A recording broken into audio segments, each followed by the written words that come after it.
Hi there. Hi, Mikel. Thank you for your time today. Hello. Hi. You've supplied a great product on the pitch, which means a ton of demand for tickets off the pitch. There was a time where few wanted to be at the Emirates. Ashburt and Army helped reinvigorate and revitalize the atmosphere in the stadium, and I know this is something that you've been very passionate about as well. It looks like their tickets might be half for next season. Of course, lots of fans are going to be upset in terms of not being able to maybe get tickets. What's your take on that? What's your take in particular on Ashburton Army and what they've been able to do in the stadium for the fans on game day for the experience? Thank you. Well, I was being very open about the gratitude that we all have to show for the incredible atmosphere that we have produced at the Emirates in the last few years. That's down obviously to a lot of effort that a lot of people has made to maintain and sustain belief in difficult moments, and it's something that we really appreciate. And the other big factor is obviously what this player has transmitted to those supporters to start believing again and start feeling very attached to the team and then to the club. So I know it's going to be some challenges. I think the club is doing and everything that we possibly can to try to please everybody and to be as fair as possible in order to achieve what everybody wants to do. And that's all I can say from my point of view, and hopefully we can continue to build and get the atmosphere better at our place. Thank you. Thank you. Sophie, I noticed you directed the question to Mikel. I hope you can all see that Gabby's next to us as well. Actually, he's not. No, there's he's not on cap. Actually, I can't. Maybe I need to make an adjustment. Justin and Mike, can you you see him now? Oh, there we Thank go. you. Yeah? There he is. Yes. Okay. Thank you We can very see him much. now. Thank you, Sophie. Excellent. Justin, over to you. Thanks. Justin. Good afternoon, Mikel. Justin Ruderman with Area Sports Network here in Los Angeles. Earlier today, İlkay Gündoğan said in an interview that he didn't know anything about football before he played under Pep. Now, obviously, there are a lot of similarities between the way that you two set up your teams due to your time together. So I'm just wondering how big of an influence Pep had on the way that you personally think about football, and also just the influence you think he's had on the game of football overall as you prepare to face a team with another manager in Xavi who learned under Pep as a player. Thank you. I always said that for me he's the best manager in the world, and I learned so much when we worked together. Just comparing the situation with İlkay and what he said about his time when he joined Pep, for me was when I was 15 and I went to Barcelona, and I realized that under Johan and everything that he was doing, and on that time football became a very different sport to the one I knew before then, and he's the one that made me think and made me feel the game in a completely different way to the one that I had before that. Gabby, you also played under Pep. Do you have any thoughts on İlkay's comments? So yeah, I'm total agree with him. I was obviously more younger than Gundo when I joined the club, so that was one of my ideas and the reason why I accept to join City in that time. I was young, I want to learn, and then also the squad was young, with some experienced players. So yeah, I'm totally agree with him. Thank you and good luck tomorrow. Thank you. Thank you. Thank you. That looks like that concludes the questions on Zoom. So I'm going to come into the room. So speak now or forever hold your peace. Mike, you didn't have your hand up, Mike, but lovely to see you. Sorry about that. No worries. I'm sorry about that. Good May to I see ask you. a question? Of course you can. You almost lost your chance, mate. Be sharp. Nearly. Nearly, Mike. Mikel, would you care to share with us what you said to Lisandro Martinez after the game on Saturday? And if not, what are your thoughts in general on that type of aggressive, borderline dirty play in a preseason game? No, I was just happy to see him. Obviously, I know him personally. I was happy to see him back after the injury, and that's it. Football is about the sport. It's about the people that we know, and yeah, we wish each other good luck for the season, and that's it. It was a really good competitive game for us. Excellent. And Gabriel, how would you compare this, your second preseason with Arsenal, having been here for an entire year, with last summer when you joined the team and pretty much stepped right onto the plane to Baltimore? I think it's quite the same, the energy, everyone wants to work to get fitness, and then obviously to start the season well like we did last season because it's so important. Premier League, you know, guys, is so strong competition, difficult. So I think about the fitness is so important. Thank you both. Great. Thank you. Have a great game tomorrow. Thank you. Right, I'm going to move into the room now. Melissa, if you could kick us off, thank you. Mikel, it was quite a physical challenge against Manchester United, and you said you want Arsenal to raise their physical capacity, but what are you expecting differently from Barcelona in terms of the challenge? It will be because when you play at the level that we are playing against the type of at the type with the type of opposition that we're going to be facing tomorrow in that stadium, and there's so many people, they have to expect, the crowd is expecting that, and we are expecting that. So tomorrow again, I think will be a very competitive match. More focus on possession for them than United. United focus more on transition. They are different teams, obviously, and the DNA of Barcelona is always to have the ball and have it back as quick as possible. And I know Xavi very well, and I'm sure he will be trying to do that, and the same like we want. And then, Gabby, there will be a lot of expectation on Arsenal given last season. How will you guys be handling that as players? You mean the in this game or in this season? No, in the season ahead. Oh, we create this, you know, like we did so well. Unfortunately, we didn't win the Premier League. Was our main target, but at least we get that fight, you know, with the one of, or if not the best team in the world, you know, we fight till the end.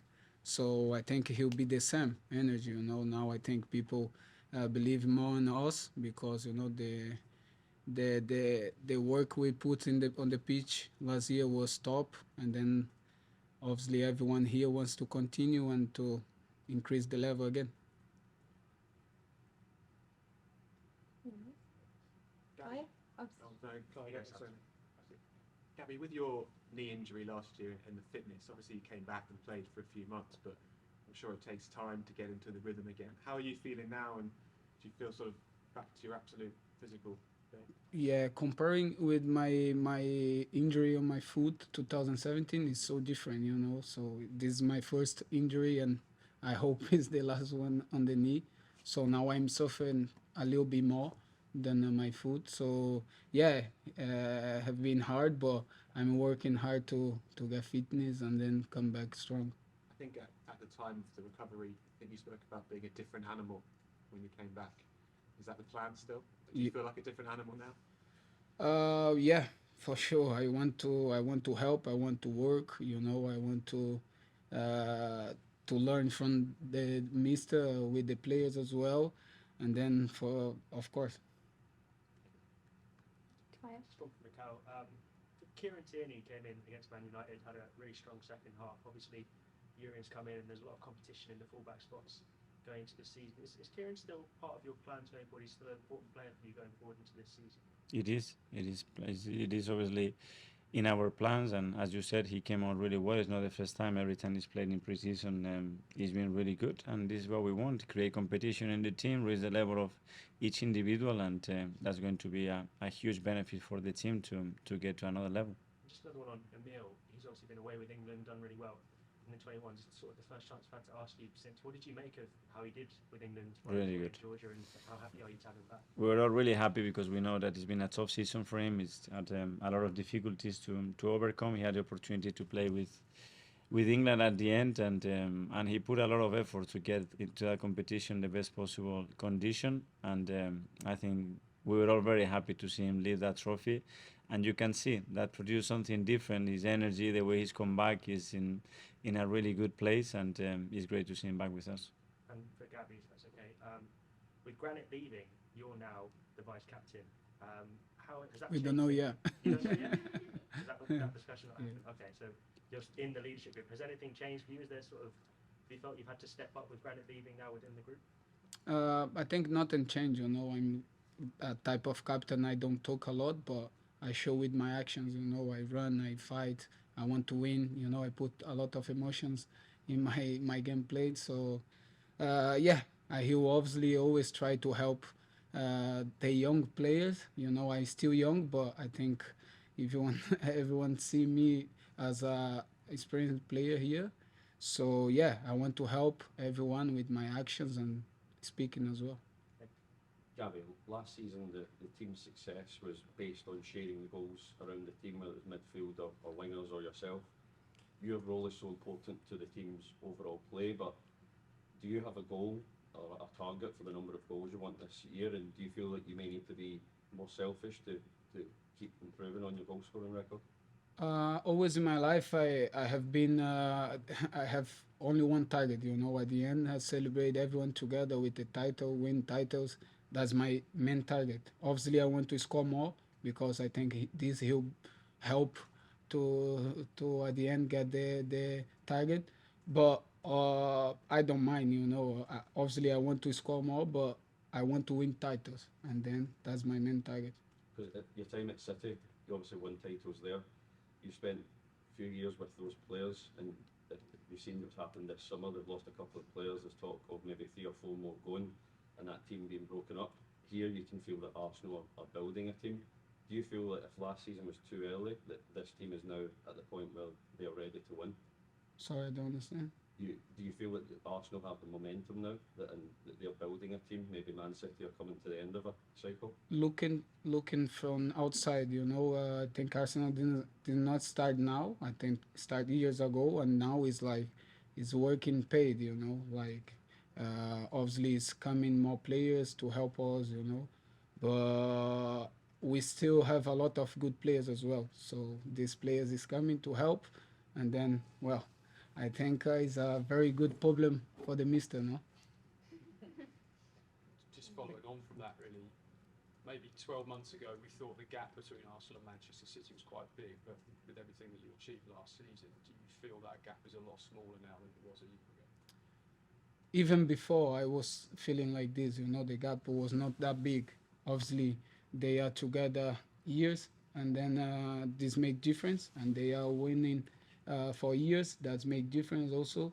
But season day one, I arrived here. I believe we can fight, we can win, and unfortunately, we did not win. But I think we will win for sure. You've had a bit of time to reflect on the end of last season as a group. When you look back on it, where do you think you slightly fell short in the end? Well, it's difficult to know, you know, but I believe sometimes at the end, you know, at the end of the season, we was a little bit nervous as a team, you know, and they was not nervous because normally they win, so that's make difference. So I think this year we are more experienced about this, and he'll be different. Mikel, do you agree with that? Is that a case of inexperience for a young group, and a year on they'll be better for it? Yes, I think when it talks about that nervousness or insecurity or uncertainty in certain moments, I think that's related to a lot of key moments that happens, especially in the 3 consecutive draws that we had that created a little bit of doubt in ourselves, because then we had more urgency to win, and I think it gave City a big platform to build momentum from they were coming from. So it was one thing really affected the other, and I think that had a really important effect on the outcome of the championship. And just finally for me, when do you plan to make a decision on your vice captain? We need a bit more time just to make sure that the squad is clear, the roles are clear, and we make one decision, and that's the decision. If we do it too early, we're going to have to change it maybe because the market is so unpredictable, and I don't want to do that. Mikel, can I just ask, I mean, I know it's only a pre-season friendly, but after the Man United game, all the Arsenal fans are all getting all upset about the midfield, saying it's not, without Granit, it's not physical enough. Is that going to be an issue for you guys? Because, I mean, Granit was obviously more of a defensive midfield player, and maybe Kai is more of an attacking player. Is that something you're going to have to address? Yeah, we're going to have to find the right balance as well, but a year ago, Granit could never play as an attacking midfielder. So let's try to get the work done, you know. It's the first time we play with 4 players inside the time. 3 of them, they never played for us. So 3 out of 4, they never played together, ever. So tranquilo, day by day, keep doing the right things, give people opportunity to settle into the right things, and we will be fine. But are Arsenal, is that general thing with Arsenal fans that everything's... Well, I don't know, you use a word that is physical. So if I put Granit and Kai and I ask you who is more physical, what would you say? Assume Granit, but Yeah? The other one is 191, huh? Yeah, It depends for what is physical. No, physical is to run, running behind, to run forward, to tackle. Depends. So we'll fit in within the qualities that we have. That's for sure. And the good thing is that we have options as well in midfield. To when we want a game that is more physical, we can become now very, very physical as well. So we'll have the right options. Can I just Final ask, question. sorry, Thanks, Sam. a few players last season spoke about how the end to the previous season and finishing fifth was a real motivation factor at this time of the year last year. That fire was burning from the moment they came back in. Do you sense that same fire this time around, and maybe for both of you, that same, not anger, but hunger at what happened last year, falling a bit short? Is it Yeah. the same kind of edge? Is that, and I think there is as well belief that we have grown a lot as a team. That is that belief around them, that we can take the game, we can take our options to a different level into a very challenging and promising season that we have ahead of us. Thank you, everyone. So Scarlett will take you downstairs now just to find a space. Mikel will do some media for the Community Shield and Emirates Cup, and then they'll join you. Great. Thank you.